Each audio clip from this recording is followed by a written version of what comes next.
در اسلام هیچ گونه تضادی بین نژادها نیست. یک عرب نسبت به یک خارجی برتر نیست و سفیدها نسبت به سیاه‌ها هرجه نیستند. همه در پیشگاه خداوند برابرند. شما ایمان نخواهید داشت مگر اینکه هر اون چه برای خود می‌خواهید برای همسایه خود هم بخواهید. مردی که با شکم سیر به رخت خواب می‌رود در حالی که همسایه‌اش گرسنه است، آن مرد مسلمان نیست. مرکب اهل علم از خون شهید مقدستر است. بشری که خواندن بداند در نظر خداوند زیباست.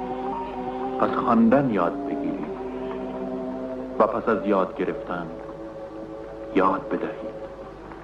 به کسانی که اهل کتاب هستند، یهودیان با توراتشان، مسیحیان با انجیلشان، شما باید احترام بگذارید، چون کتاب آنها هم از سوی خداوند آمده است.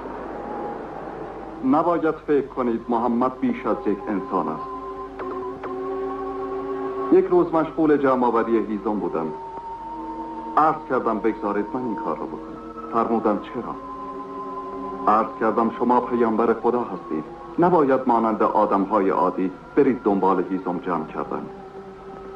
در حالی که به من نگاه می‌کردند فرمودند خداوند کسانی را که خود را برتر از سایرین می‌دانند دوست ندارد.